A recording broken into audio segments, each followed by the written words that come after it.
Hey, what's up? My name is Kris Krohn. Today we're talking about the best and the worst markets for buying real estate in. I gotta be honest, today's video was supposed to only be about the best markets, but the source came from Realtor.com. That is a source prolifically cited everywhere all over the internet, and the top 3 markets they were suggesting, in my opinion, were the worst 3 markets. In 2 of the 3 markets, I've lost over $1 million. So today I'm gonna set the record straight. I'm gonna tell you what those 3 bad markets are, but I'm also gonna share with you where I'm buying all of my real estate right now. Now this is journalism. Yeehaw!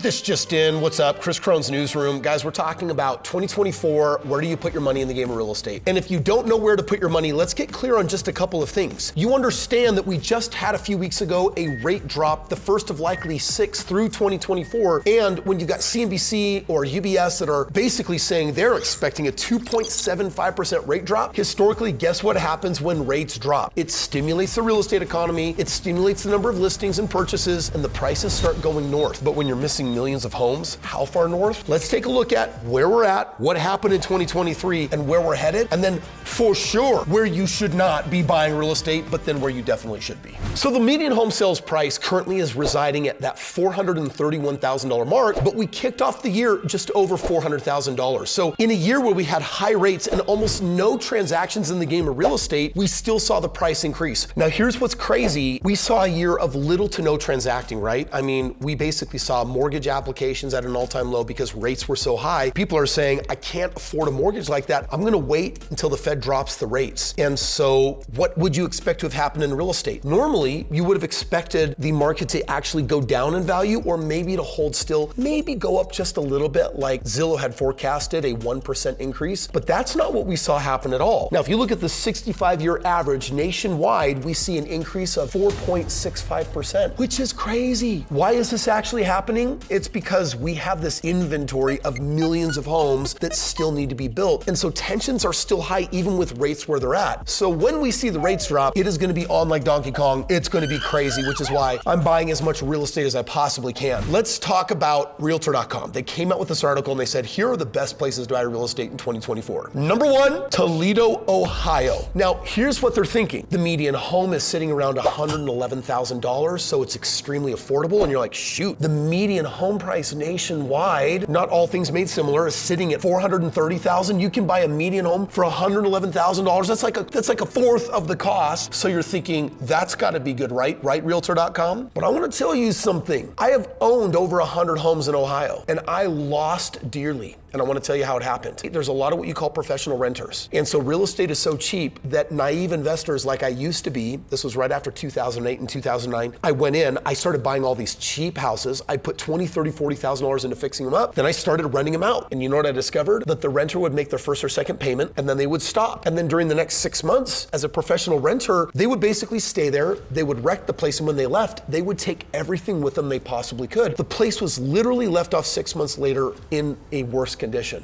Well, you can't do this to me. You know how much I sacrificed? Getting rid of a batch of homes, I lost over $1 million. And so just because something is affordable doesn't mean it's a good idea. Here's another one. Grand Rapids or Kentwood, Michigan State. I'm gonna tell you, I will never own real estate in Michigan ever again. Check it out, look at the numbers. October 2023, the median listing price is at 8.2% less than the nation's median price. The blend of affordability and strong job market and vibrant quality of life are highlights of the Grand Rapids area. The unemployment rate is projected at 4.2%. The average home value, $262,000. So you come in, you get a really inexpensive home, and guess what you think you're doing? You think you're winning, and then you realize that what's up against you has nothing to do with numbers that you can track. It has to do with people that are gonna be there to take advantage of you. Now I wanna tell you that when you buy homes in the ghetto or the wrong side of the railroad tracks, or you think you're getting a really good price, you can think that you're winning. But if you can't collect the rent ever, you're never going to be winning. And when you sell the home, if you gotta dump another 20, 30 grand back into it, you can't actually ever win on it, which is why I exited that market as well, taking a loss. The last one, number 7 on their top list that they have is Springville, Massachusetts. It's expected to double in sales growth after a significant decline in 2023. Springfield offers more affordable options. The median price is 13.3% below the national median. And basically what they're saying here is that because the prices are more affordable, this is an up and coming market and this is a place that you should invest in. Let me tell you why they're wrong. You don't just look at price. You have to ask yourself, what is happening in the economy of that area? Are large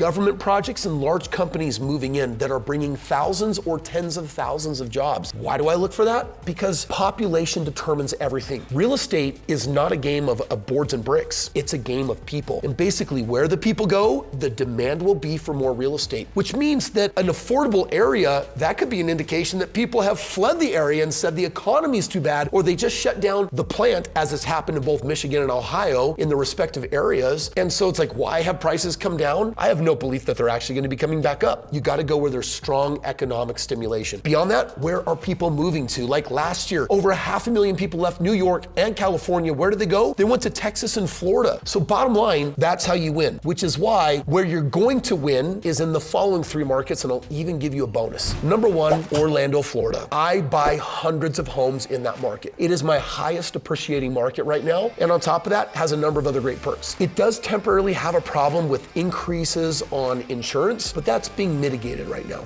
Then you got Memphis, Tennessee. You've got Bentonville, Arkansas, and I'll give you a 4th one by way of bonus, Oklahoma City, Oklahoma. Now, these 4 markets, they have massive transit centers, they have massive companies moving in, and when you look at their population demand versus how much missing real estate, these are places of growth. They're positive, they got great tenants. This is where people want to flow. I bought hundreds of homes in these markets, and the bottom line is they're going to outperform the other ones. Bottom line, don't just buy because you can get a low price. Buy in an area because it's growing.